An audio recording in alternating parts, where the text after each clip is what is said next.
Good morning, guys. Hope it's going great for you. I just had to take a picture of the sunrise as we're coming up to that time. Of course, it's 20 degrees outside, which is kind of chilly for somebody from Central Texas, but we're doing okay. So anyway, I just want to share. It looks really nice. Normally, I would still be, well, actually, I am still kind of in bed in my car, but I wouldn't wake up this early. Anyway, onward, upward. Morning, guys. Welcome to Bunker Hill, West Virginia, or the West Virginia Welcome Station going north on I-81. So I did camp mode last night. It was right around 40, I think, when I stopped. And now it's at 14 degrees. Nice and cozy. Anyway, so that means I've used 21% energy while I was parked. Oh look, I even have a blue snowflake. Oh, is that the battery? The battery's cold? Okay, so being in camp mode didn't help the battery, I guess? I don't know. Anyway, before I take off, there's the beginning of the sunrise coming up for you. Hope you have a good day. Today, the goal is to go on to Gettysburg. My first supercharger stop will be over in, Martinsburg, West Virginia. It's like 11 miles away. And I'm kind of guessing I'm going to be too cold to charge very much, but we'll see how it goes. Good morning, guys. Welcome to beautiful Martinsburg. And guess what? Is it supercharged up in this area? It must be a Sheetz, so I'm not a Sheetz. Okay, so I started at 20%. I'm now down to 14%. Oh, it's down to 12%, I'm sorry. So it's down to 12%. I unplugged it right now, so I'm charging already. 144, this must be a version 2, isn't it? Well, whatever. I need to charge, so it's the way it's gonna be. So, let's see, what can I tell you? Trips, where's my trips? Oh.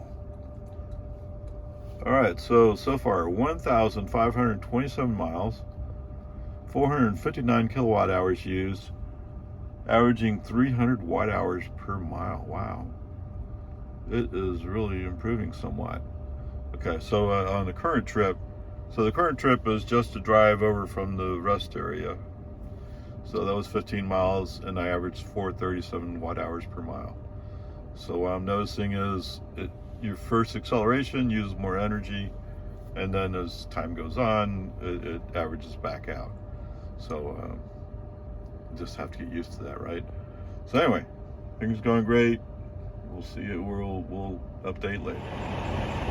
Okay, so this is the first serious frost for my car. It's from Austin, and I bought it new, so this is the first time it's been up in this kind of conditions. But there you go. Was it cold last night? Yes, it was. Hey guys, I'm out here in semi-western, semi-rural Maryland, North Maryland, I guess. Anyway.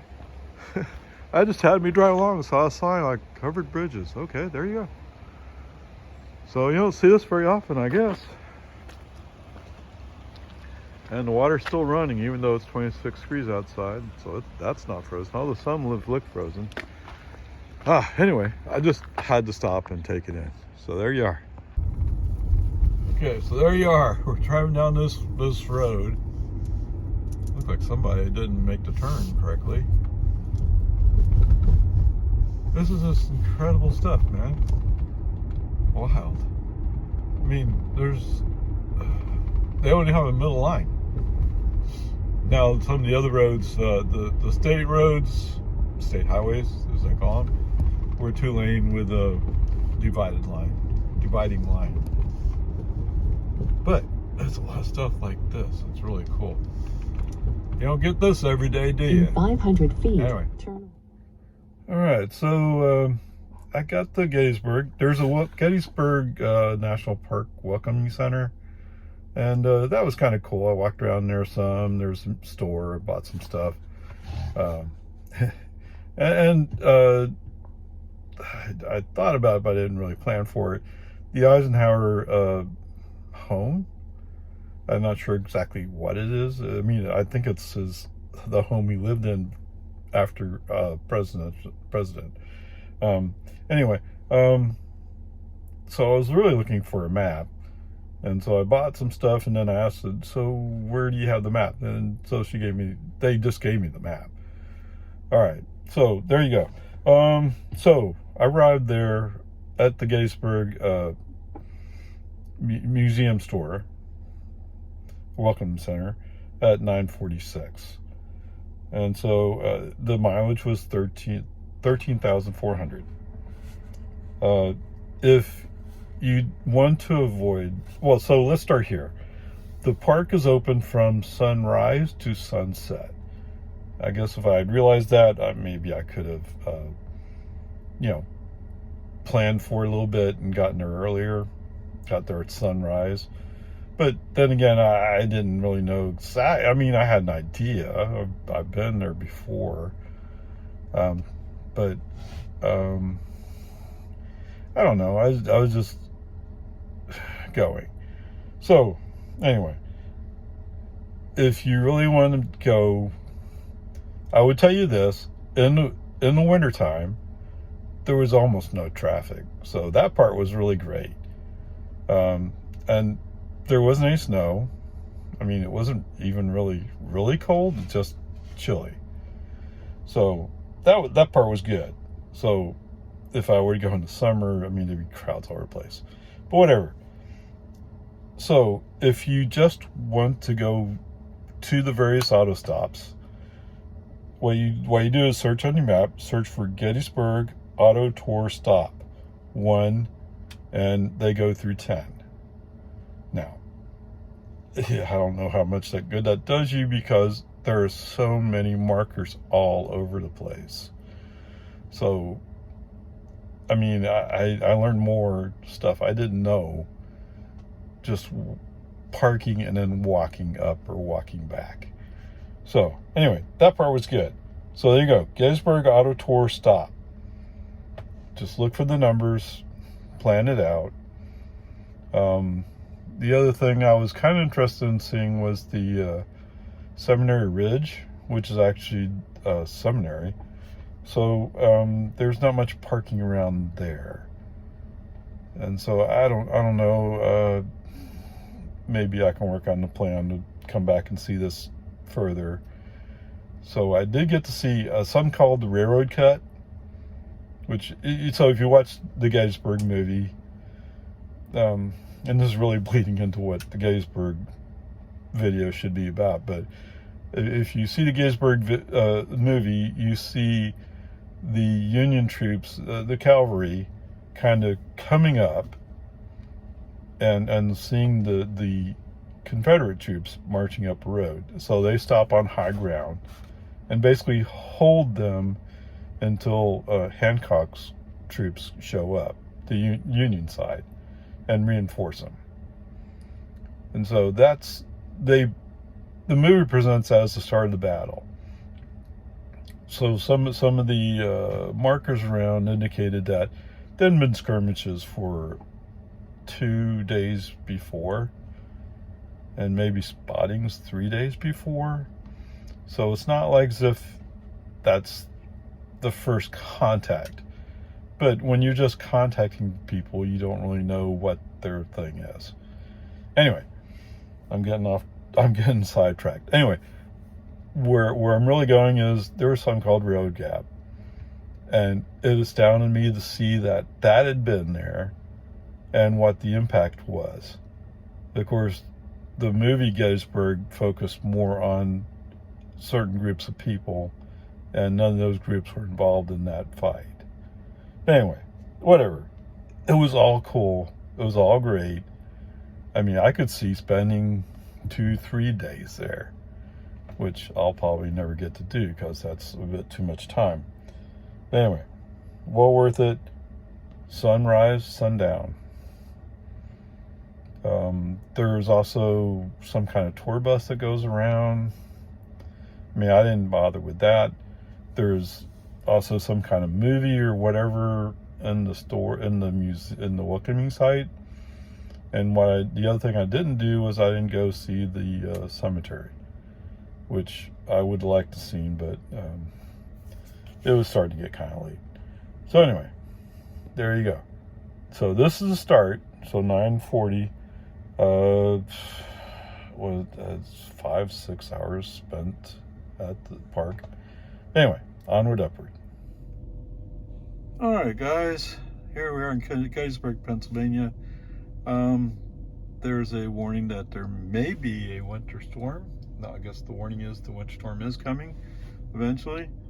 My next planned stop is out on Long Island. So I have a feeling what I want to do is head out, try to get out there.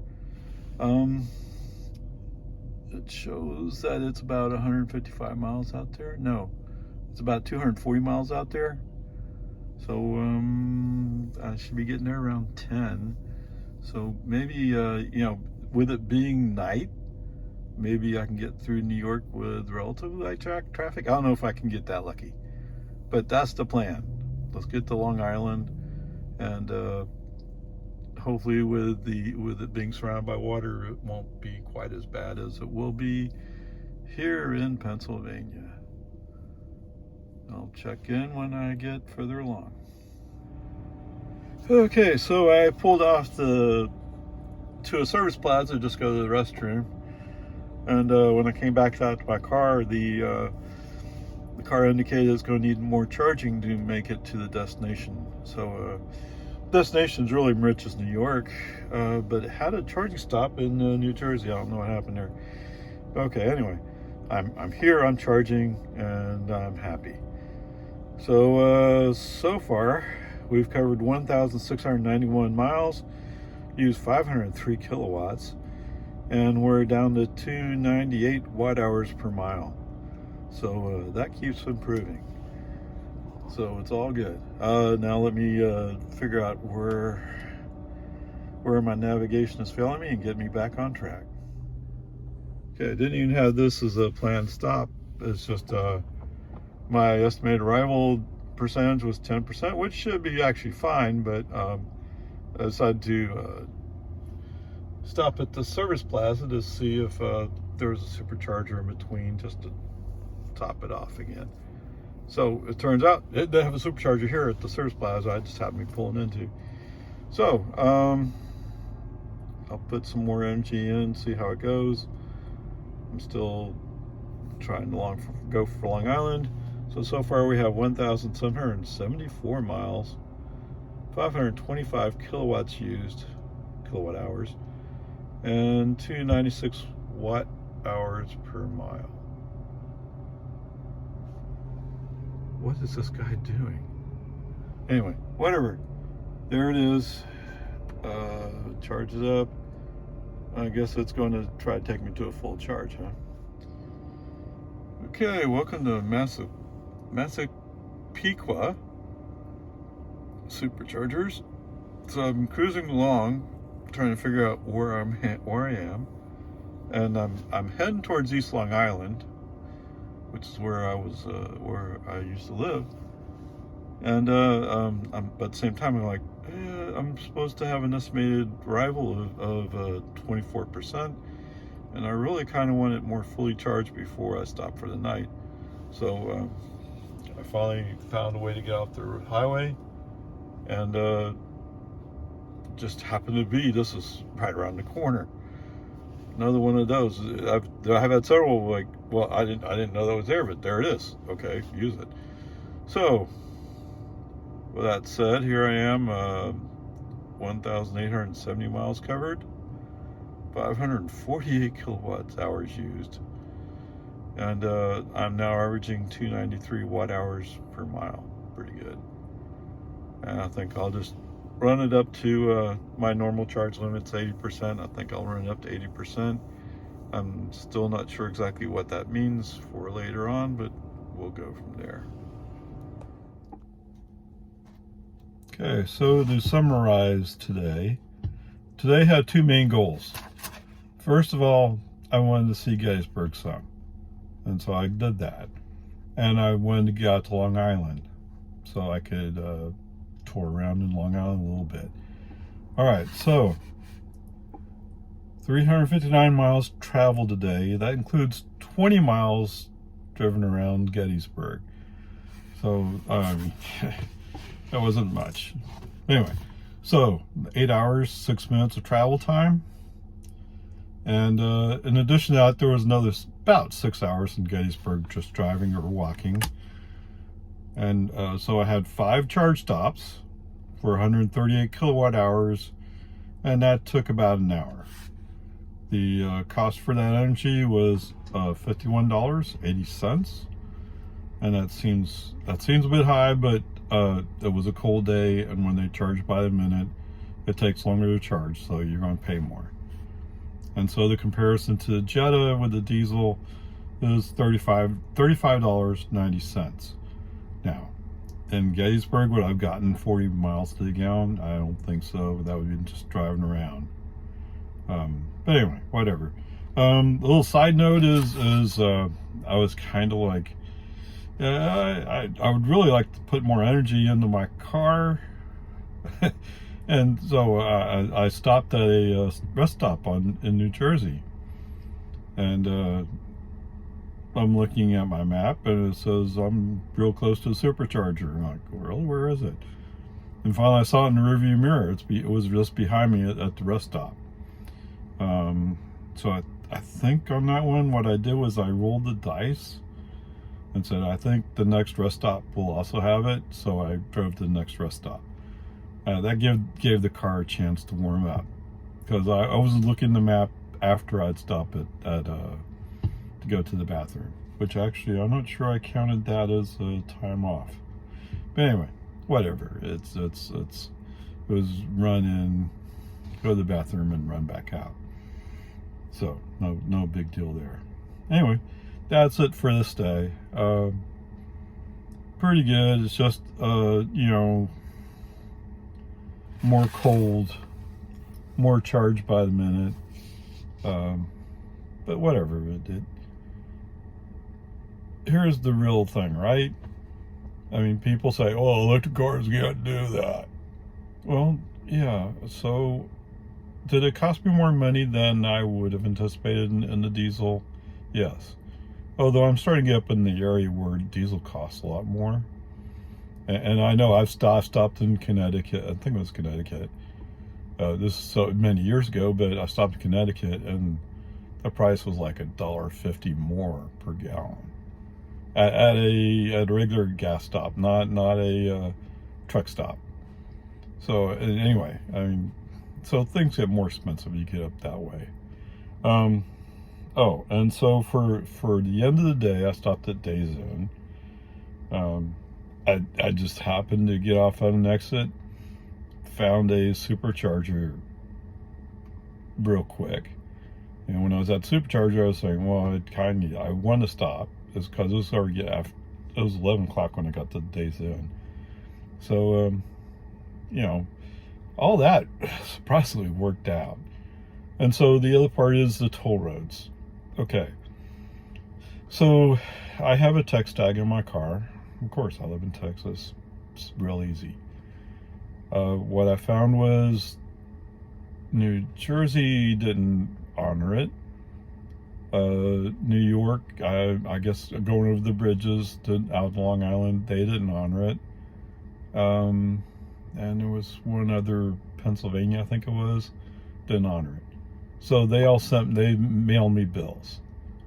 So, I mean, in previous times, I think it's more Massachusetts, they charged it to the text tag. They had a interagency agreement. They charged there, and that didn't happen this time. So they sent me a bunch of bills. Okay, you guys want to send me bills? Fine. I write the checks. I send it back to you. One was for like 40 cents. It cost them more to mail it to me than what they're charging. But anyway, whatever. Who cares? I wasn't cheating them. I wasn't trying to cheat them. I was just going like, well, you should be able to read my text tag and we should be okay. And it turns out it didn't work out that way. But whatever. It's okay. That's relatively minor expense. Anyway, so at the end of the day, I'm out on western Long Island. And the other thing I noticed was on the New Jersey Turnpike, it looked a lot like maybe they have a supercharger every service center. I don't know if that's true, but that's interesting that it looked that way. Anyway, things are going good so far.